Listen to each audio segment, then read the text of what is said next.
Salam sejahtera Bapak Ibu Dewan Juri, kami peserta Lomba Peneliti Belia Nusantara tahun 2024.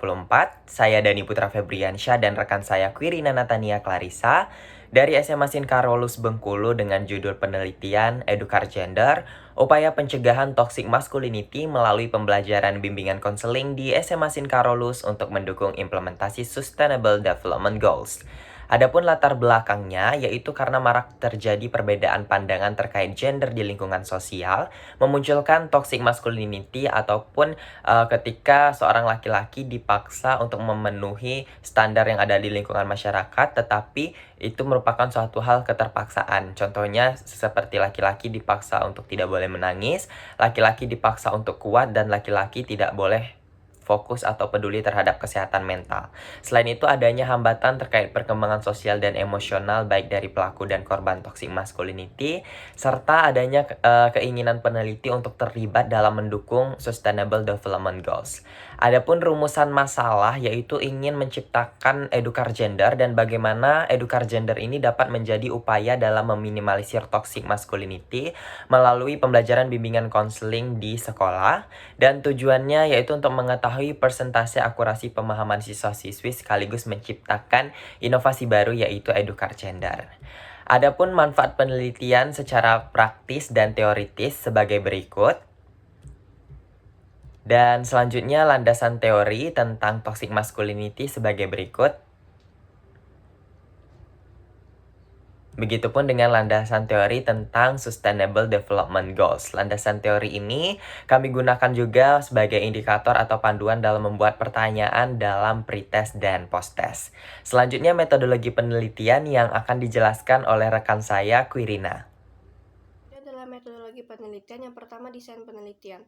Penelitiannya akan menggunakan pendekatan kuantitatif, di mana hasil perolehan data nanti akan berfokus pada pengolahan data numerik.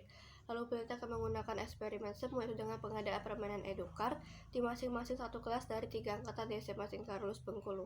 Rangkaian penelitian adalah sebagai berikut. Yang pertama adalah penyebaran pretest pada saat pembelajaran bimbingan konseling, lalu akan ada permainan edukar gender, dilanjutkan dengan sedikit pemaparan materi dari guru BK, dan terakhir adalah penyebaran posttest. Lalu ada variabel penelitian. Penelitiannya akan melibatkan 2 variabel, yaitu yang pertama variabel bebasnya adalah penggunaan edukar gender dalam pembelajaran bimbingan konseling.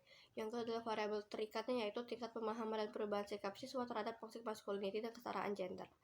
Selanjutnya adalah pengumpulan data, di mana data akan diperoleh dari penyebaran kuesioner pada saat sebelum sudah pembelajaran bimbingan konseling menggunakan edukar gender, di mana kuesioner akan menggunakan skala Likert untuk mengukur jawaban siswa mulai dengan opsi jawaban skala 1 tidak pernah hingga skala 4 selalu. Hasil data pretest dan posttest nanti akan diolah menggunakan SPSS.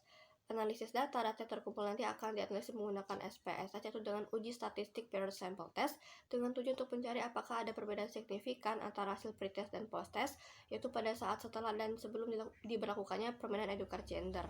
Hal tersebut akan dikatakan terdapat perbedaan signifikan apabila nilainya adalah lebih kecil dari 0,05. Selanjutnya adalah hasil dari pembahasan. Yang pertama, hasil penelitian.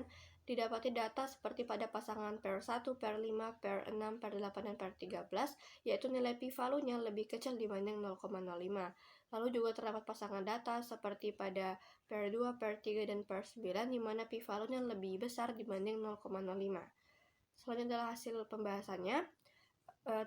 Sebagian besar data tersebut memiliki perbedaan yang signifikan karena sebagian besarnya menunjukkan nilai p-value yang lebih kecil dibanding 0,05, walaupun memang terdapat pasangan data yang masih memiliki nilai lebih besar, namun sebagian besarnya sudah mendapatkan nilai lebih kecil, maka dikatakan bahwa terdapat perbedaan yang signifikan antara hasil pretest dan hasil posttest pada permainan edukar gender ini.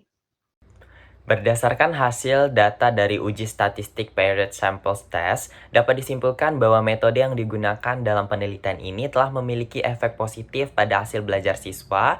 Sebagian besar pasangan data menunjukkan perbedaan signifikan antara hasil pretest dan posttest.